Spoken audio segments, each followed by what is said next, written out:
Welcome to the Adam Rothstein Hockey Podcast. This is your podcast for all things hockey. On this podcast, we talk about past history to the modern day and what you can do to grow the sport. I am your host, Adam Rothstein. All right, let's get to the show.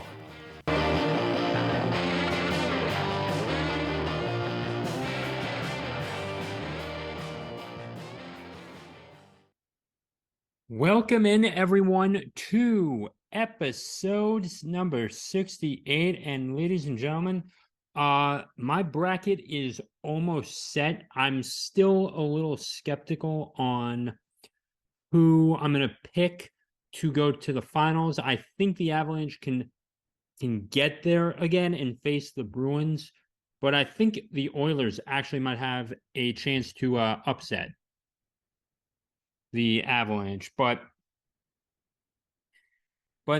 it's definitely been a very good fun ride for both the East and the West. And I've got to give special props to the to the Rangers because I think the Rangers have made, the best moves they could have, getting Kreider, getting just really pushing it at the end. I mean, getting Patrick Kane and really pushing it at the end. They certainly did. They did indeed prove their. I think they actually did improve from last year.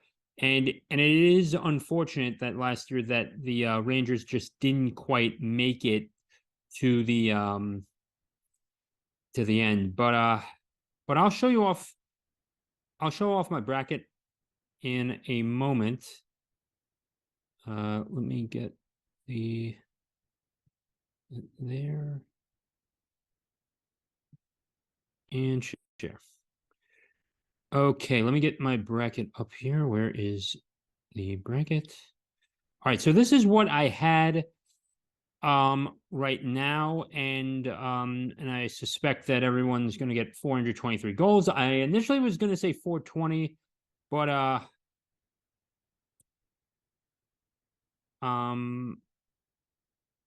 okay, well, it's 424 plus another 30. I'll just make it an even 440, but it's not working right now. Okay, so let's just talk about the simple games first. I got Colorado taking on Seattle, and Colorado is gonna win this. And can I just actually I might do that real quickly. Okay, and then you see the points and everything. If I could just say the number of games though. So I'm gonna just say give myself a good 5 if this thing would work. Dallas taking on them. I actually do want to say I'm actually going to put this at 7, oddly enough, because I think both Minnesota and Dallas are close enough. The Jets and the Golden Knights, I will just pick 5 here, but I'm going to pick 6 for the Oilers and the Kings. So there's that. So the West is going to be covered there so that's my first round. We'll see how I do there as well. So we've got Colorado taking on Dallas. I might just give it the straight 7 at this point. As if I can make a determination here. I can somehow. Okay, it's not giving me that option here, but in terms of the number of games, I think Boston's gonna. I think the the Panthers can actually at least win one. So I'm going to say Boston in 5.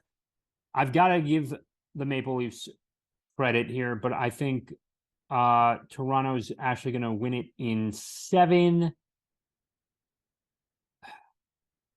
I think they can win that in 7, to be honest with you. And I think Carolina's going to win it theirs in 6.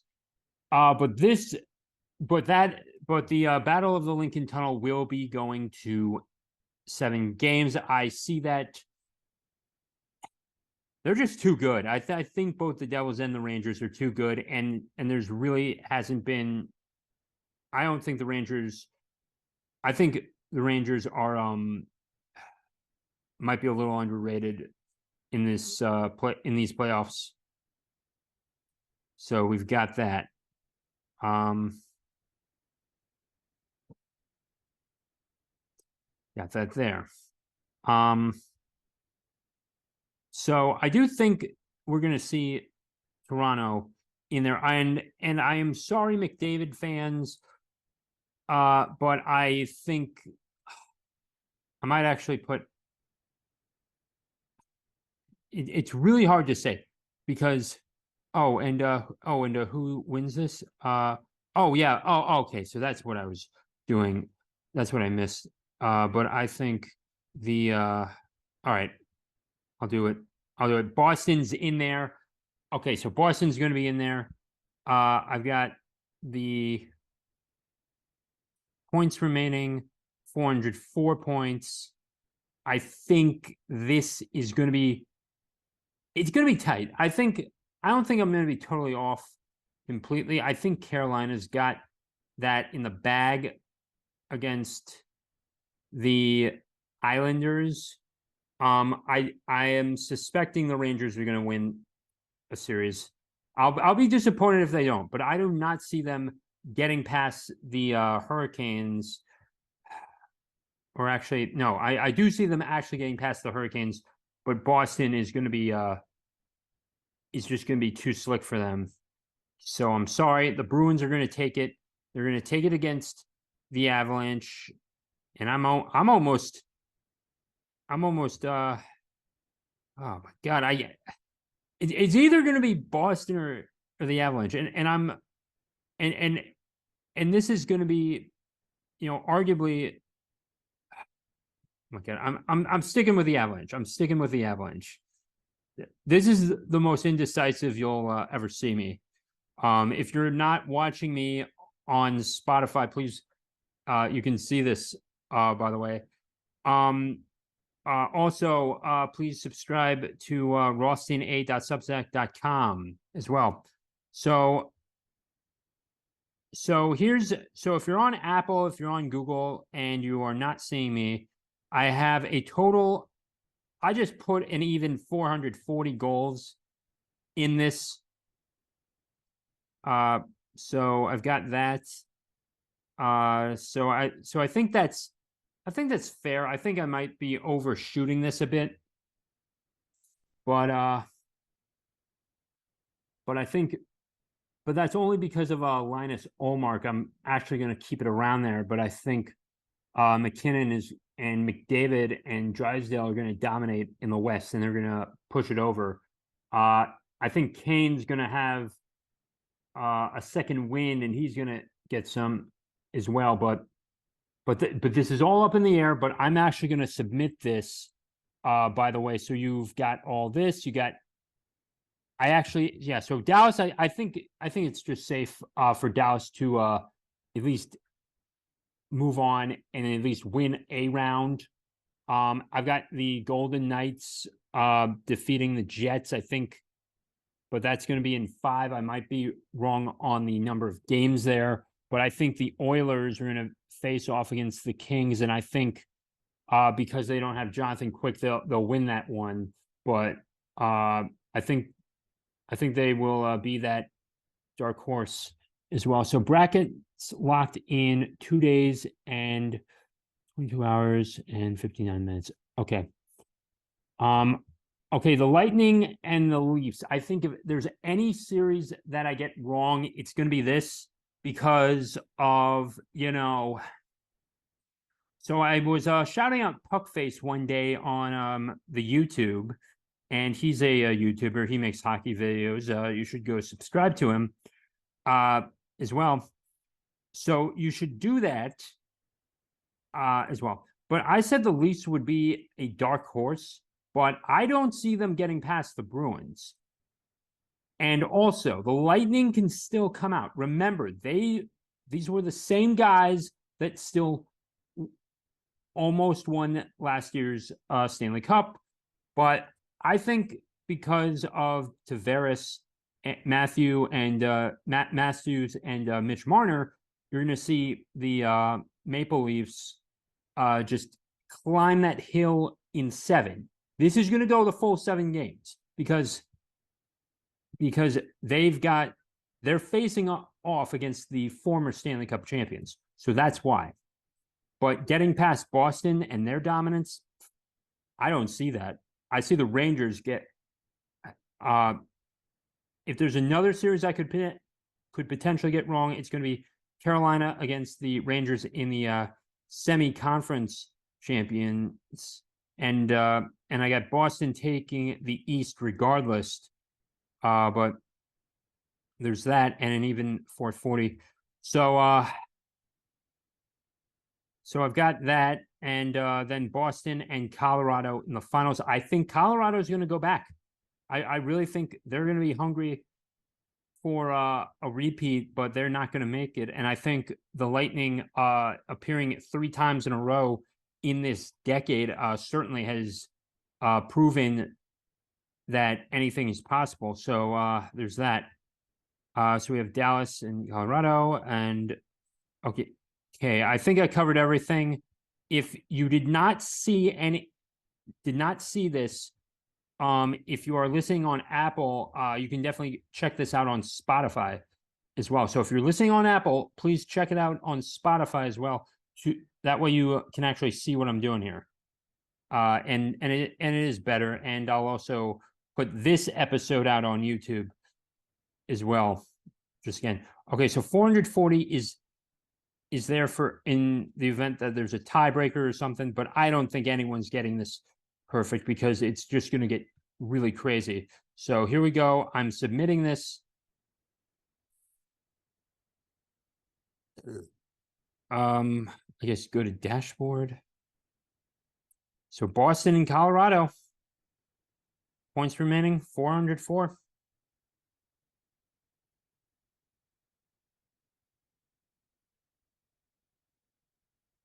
All right, and also I do encourage you all to make your own bracket as well. Just have fun with this. I mean, who knows? You can win some money. I mean, it's worth playing. I mean, just play it to play it. The players got to play, and the haters got to hate, as Taylor Swift once said. So there's that. Okay, so I do want to talk a little more on who can potentially come back into these playoffs. Obviously, Pittsburgh is going to be your ace, and I think the fact that Crosby didn't make it this year certainly hurt him. And the Penguins were really close last year to beating the Rangers, and they would have faced off against the Lightning. And I think that might have been a better series overall performance-wise, but for TV viewership, obviously the Rangers and the Lightning was better. There's a lot of people from New York that come down to Florida. They come down to the Tampa area, and they move there, and they still root for the Rangers, and it's really good for TV broadcasts.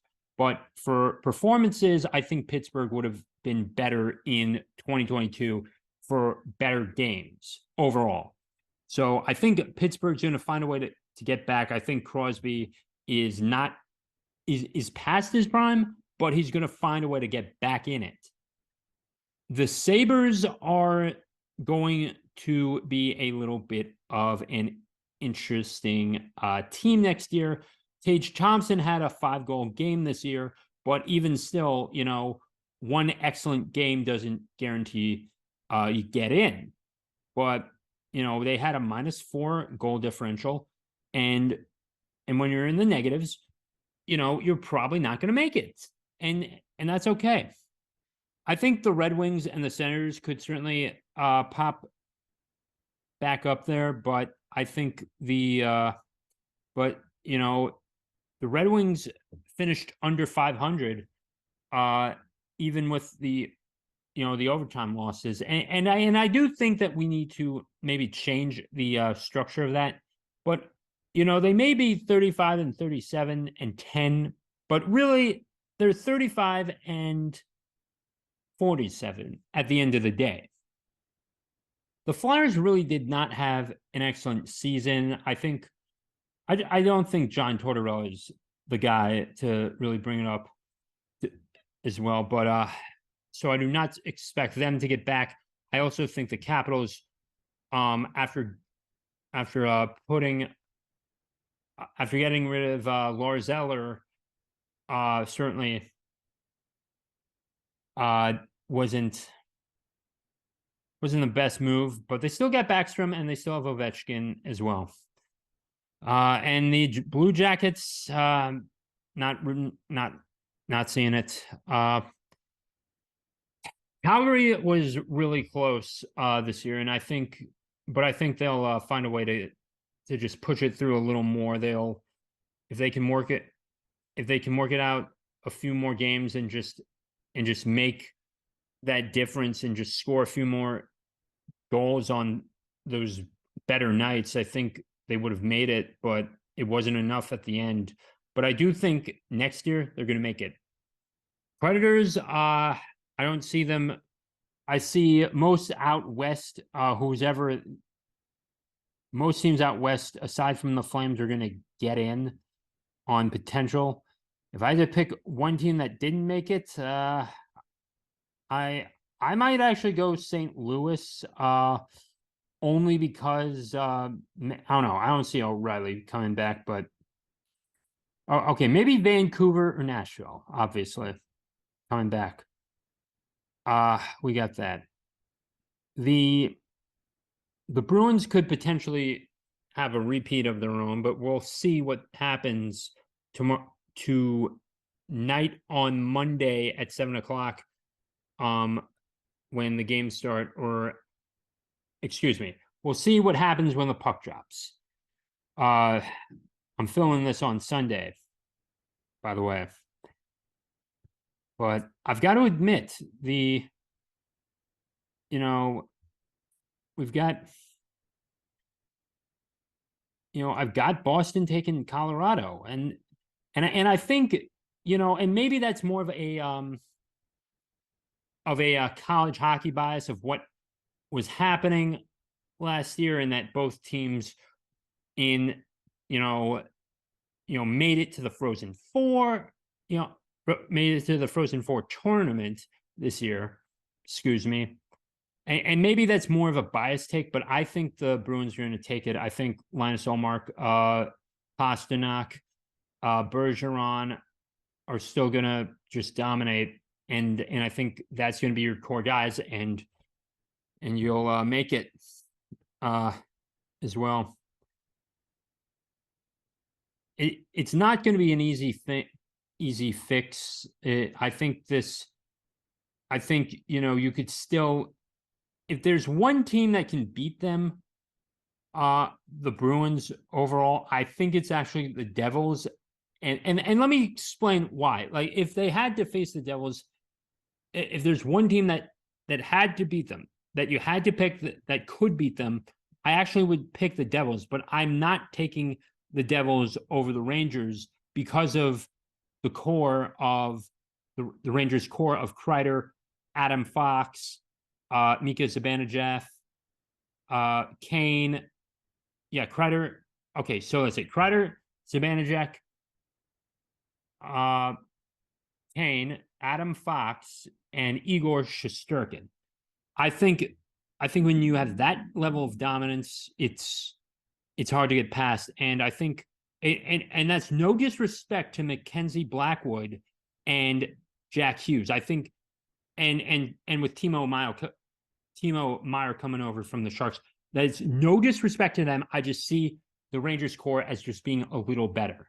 And that's and that's no disrespect to the Devils, but I just see the Rangers beating them, and it's and I think both teams can certainly win at least one cup in this decade.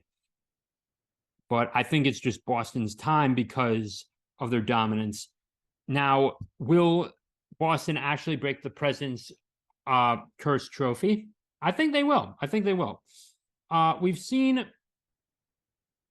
the two best records before go up against each other. So I think the Avalanche did it in 2001 against, oddly enough, the New Jersey Devils, who were the ex-Colorado Rockies, not the baseball team, but the hockey team, formerly in the NHL. But then they just went the way of the dodo to the Jersey side. But if anyone can take it, I've got to put my money on Boston, but I'm not really much of a betting man. It is it's definitely still a tough one to go off of. You know, initially tonight I was going to have on a special guest, but I did not receive a word back from him, and excuse me. I did not receive a word back from him, and I will stop the share. Now, I didn't receive a word back from him as well, but now there is one more thing I do want to cover. I think these playoffs have certainly this playoff format has certainly been, you know, is the best thing that can happen when you have 16 teams, you know, making it, because there's definitely those teams that, because it just gives more room and more variability on who can get in. And yes, you can see an 8th seed, and underdogs do tend to perform better in hockey than in basketball. I'm still not sure why that is, but I think it's mainly because, you know, you could be hitting hard, you can have a hot goalie. I think that's primarily the reason why you have that as well. So yeah, definitely that. But the one thing that is still giving me a little bit of an interest is Toronto. I think Toronto certainly, with Tavares, Matthews, and Marner, certainly has surprised me a bit. But yeah, definitely surprised me. Was Toronto this year. So you have the Oilers and the Jets, but I think the Jets are just going to crash, to be honest with you. Ha, funny. I always crack jokes on this podcast, but I think the Golden Knights got that in the bag once again. So who else could come in and just dominate? So now have to ask the question, what if those are not the two teams that come in and face each other? What other two teams would that be? Well, it would be the next two in line, which would be the Oilers and the Rangers. And I think, do I want to see the New York Rangers win a Stanley Cup in my lifetime? Absolutely. And yes, I was born in 1994, but once again, I was born in Rockville, Maryland, lived in Rockville, Maryland, and for the first few months or whatever, music's playing. And I guess I'm still trying to think. I might have been only 3 months old at the time, or three or 4 months old. So I would have no memory of of that at all when it came to it. And no memory. None whatsoever, son. I had like no memory of the of that. I mean, I actually watched that, oddly enough, the documentary on how the Rangers did it and how they got Messier and Stefan Matteau, even though he's not really a Hall of Famer. He was just the guy who got them to the Stanley Cup Finals, and that on that very important double overtime goal. So I do. If there's one team I really want to see win this, it's the New York Rangers. I think the state of New York has not won a championship since in so long, over nearly 13 years now. And because I guess we count the Giants record, and even though they're in New Jersey, but they are still the New York Giants football team. Buffalo never won a Super Bowl, even though they came really close in the 90s on 4 separate occasions. 4. The Sabres lost in the 70s, and they lost in 1999 against the Dallas Stars, and Dominic Hasek was probably really, really upset of that. I believe, yeah, Dominic Hasek was still there. Very upset about that. The Sabres were very upset, and I think, and they just did not get their shot. But Modano certainly proved his worth back then. But to continue on to the 94 New York Rangers, they, I think when they when they defeated the Devils in I forgot whatever the arena was called at the time, and I think it's the same one as the Prudential Center now. They just went out and they like, even though they were away, they were on visit. They were the visitors.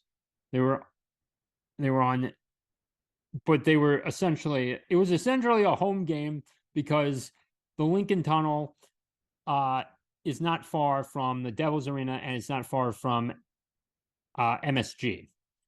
So funny thing is, they face off in double overtime. It's 3. I believe it's 3-3, and when Stefan Matteau scored that, I guess time sort of stopped because no one was Lugola didn't come on immediately, but I think once it was called, and then the light comes on, and then Stefan Matteau just celebrates, and then the arena still goes crazy, even though this is in New Jersey. It still goes crazy, and then they face the Canucks, and oddly enough, had Adam Graves not hit the crossbar in the first game, and actually it went in past Kirk McLean, you have a sweep on your hands. So the Rangers were actually better than they were perceived in 1994. So, oh man, I should have saved that segment for a bonus episode. But hey, thank you for listening to this. I'm still going to be rooting for the Rangers to do well, regardless of what happens. But there's that, even though my Capitals are out.